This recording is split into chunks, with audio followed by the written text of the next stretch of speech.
ورحمة الله وبركاته. حامدا ومصليا ومصليا، أما بعد، فأعوذ بالله من الشيطان الرجيم. بسم الله الرحمن الرحيم. ولا تهنوا ولا تحزنوا وأنتم الأعلون إن كنتم مؤمنين. وقال رسول الله صلى الله عليه وسلم: إذا تركتم الجهاد فسلط الله عليكم الظلة، أو كما قال عليه الصلاة والسلام. অধ্যকার Osmania Qawmia Arabia মাদ্রাসার সাহিত্য পরিষদ কর্তৃক আয়োজিত আজকে সিরাতুন নবী সাল্লাল্লাহু আলাইহি ওয়াসাল্লাম এর উপলক্ষে আয়োজিত অনুষ্ঠানের সম্মানিত সভাপতি, বিজ্ঞ বিচারক মণ্ডলী ও আমার সামনে উপস্থিত প্রাণপ্রিয় ছাত্র ভাইয়েরা, সকলকে জানাই মোবারকবাদ। আমার বক্তৃতার বিষয় হচ্ছে রক্তাক্ত ফিলিস্তিন ও লেবানন আমাদের করণীয়।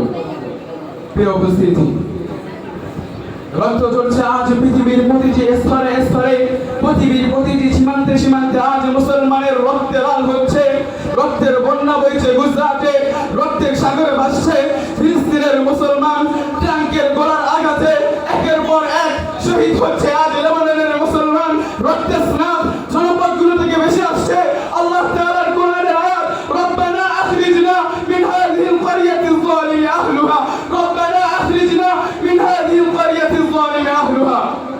হে আল্লাহ, আমাদেরকে এই জনপদ থেকে বের করে নাও, এখানকার অধিবাসীরা যে জুলুম করছে আমাদের উপর। প্রিয় উপস্থিতি, রাসূল সাল্লাল্লাহু আলাইহি ওয়াসাল্লাম বলেছেন, আল কুফরু মিল্লাতুন ওয়াহিদা, সমস্ত কুফার জোট ঐক্যবদ্ধ থাকে। প্রিয় উপস্থিতি, আমি বলবো, দ্বিতীয় বিশ্বযুদ্ধের পর যখন জিভেলপিয়ে তার ফিলিস্তিনে ঘোষণা দেয় যে আজকের পর থেকে এই ফিলিস্তিন ইসরায়েল নামে একটি জারজ রাষ্ট্র, তখন ব্রিটেন, তখন আমেরিকা, সমস্ত রাষ্ট্রগুলো তাদেরকে স্বীকৃতি দিয়ে দেয় মুসলমানদের উপর। সেখান থেকে শুরু করে তারা নির্যাতন আর নিপীড়ন, তখন পর্যন্ত জাতিসংঘ গঠন হয়েছে। আমি বলতে চাই, আজ 2024 সাল এসে গিয়েছে, সেই পর্যন্ত তাদের উপর যে নির্যাতন আর নিপীড়ন করা হয়েছে তার খবর কি আমাদের আছে? আমি বেশি দূরে যাব না, আমি অল্প কয়েকদিন আগের কথা বলবো। ফিলিস্তিনে অল্প কয়েকদিন আগে যে একদিনে হাজার হাজার মানুষকে মারা হলো, একদিনে যে লক্ষ লক্ষ মানুষকে নিহত করা হলো, বুলডোজার দিয়ে যে হাজার হাজার মানুষকে সেখানে মাটির সাথে পিষে দেওয়া হলো, যার সংবাদ আজ পর্যন্ত পত্রিকার কাগজে পাওয়া যায় না। প্রিয় উপস্থিতি, এখানে কি শেষ? তাকিয়ে দেখুন লেবাননের দিকে, সেখানকার কি পরিস্থিতি। 2024 সেপ্টেম্বর এদিকে তাকিয়ে দেখুন, মাত্র একদিনে 492 জন তোমার আমার নিরপরাধ মুসলমানকে হত্যা করা হলো। এমনকি আপনি তাকিয়ে দেখুন, তার মাত্র 2 থেকে 3 দিন পর একদিনের মধ্যে 72 জন মুসলমানকে হত্যা করা হলো। আমি মুসলমান তো এখানে বসে সংবাদ দেখে সামান্য দূর করে বসে রয়েছি, কিন্তু তাকিয়ে দেখুন জাতিসংঘের কি দরকার ছিল? এই জাতিসংঘ গঠন করা হয়েছিল কেন? এই জাতিসংঘ গঠন করা হয়েছিল পৃথিবীতে শান্তি প্রতিষ্ঠা হবে, পৃথিবীতে ন্যায় নীতিভাবে চলবে, পৃথিবীর মধ্যে আল্লাহ তাআলা না, বরং যেভাবে পৃথিবীটা চালানো দরকার সেভাবে চালাতে হবে। পৃথিবীর উপস্থিতি, যদি আল্লাহ তাআলার কথা বাদ দিলাম, যেভাবে পৃথিবীটাকে চালানো দরকার সেভাবে যদি চালাতে হতো, তাহলে কি আজ মুসলমানরা নির্যাতন হতো? ফিলিস্তিনে কি আজ মুসলমানরা নিপীড়িত হতো? লেবাননে কি আজ মুসলমানদের শহীদ হতে হতো? না, বরঞ্চ আমি বলবো রাসূল সাল্লাল্লাহু আলাইহি ওয়াসাল্লামের বাণী স্পষ্ট, আল কুফরু মিল্লাতুল ওয়াহিদা, কুফর আর জোট সর্বদাই এক, সর্বদা এক থেকেছে, সর্বদা এক থাকবে। সামান্য কিছু তুমি যদি সত্ত্বেও সামান্য কিছু যদি ভেজাল তাদের মধ্যে দেখো, কিন্তু অল্প কয়েকদিন পর দেখবে প্রত্যেকে একজোট, প্রত্যেকে ঐক্যবদ্ধ হয়ে গিয়েছে। সকলেই সমস্ত কুফরি শক্তি ঐক্যবদ্ধ হয়ে তুমি আমি মুসলমানদের বিরুদ্ধে তাদের কাজ চালাচ্ছে। প্রিয় উপস্থিতি, জাতিসংঘের যদি তোর ভালো পদক্ষেপ নিতে হয়, তাহলে তাকিয়ে দেখুন আজ বিশ্বের দিকে, বিশ্বের 100% দেশের মধ্যে হতে 75% দেশ আজ জাতিসংঘের কাছে আবেদন করছে যে ফিলিস্তিনকে স্বাধীন রাষ্ট্র ঘোষণা করুন, ফিলিস্তিনকে স্বাধীন রাষ্ট্র ঘোষণা করুন। কিন্তু আজ জাতিসংঘ আজ পর্যন্ত তাদের সময় হয়নি যে তারা ফিলিস্তিনকে একটি স্বাধীন গোষ্ঠী, একটি স্বাধীন গোষ্ঠী, একটি স্বাধীন রাষ্ট্রতে পরিণত করবে, একটি স্বাধীন রাষ্ট্র বলে ঘোষণা করবে। প্রিয় উপস্থিতি, পরিশেষে বলতে চাই, আজ মুসলিম জাতি মাজলুম, আজ মুসলিম জাতি নির্যাতিত।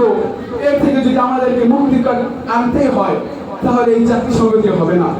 আমাদেরকে কার্যকর কিছু পদক্ষেপ গ্রহণ করতে হবে। সর্বপ্রথম যে কার্যকর পদক্ষেপ গ্রহণ করতে হবে সেটা হলো বর্তমান কুফরি সংঘ, কুফরি জাতিসংঘের বিরুদ্ধে আমাদেরকে পাল্টা নতুন একটি জাতিসংঘ গঠন করতে হবে, যার মধ্যে সমস্ত ধরনের শক্তি থাকবে, মিডিয়া শক্তি ও অন্যান্য যত সামরিক শক্তি আছে সমস্ত শক্তি রাখতে হবে, সংবাদ সংস্থা ইত্যাদি ইত্যাদি রাখতে হবে। এবং পরিশেষে বলবো, রাসূল সাল্লাল্লাহু আলাইহি ওয়াসাল্লামের বাণী, ইযা তারাকতুমুল জিহাদ ফাসাল্লাল্লাহু আলাইকুম বিল্লাহ, স্পষ্ট হয়ে গিয়েছে।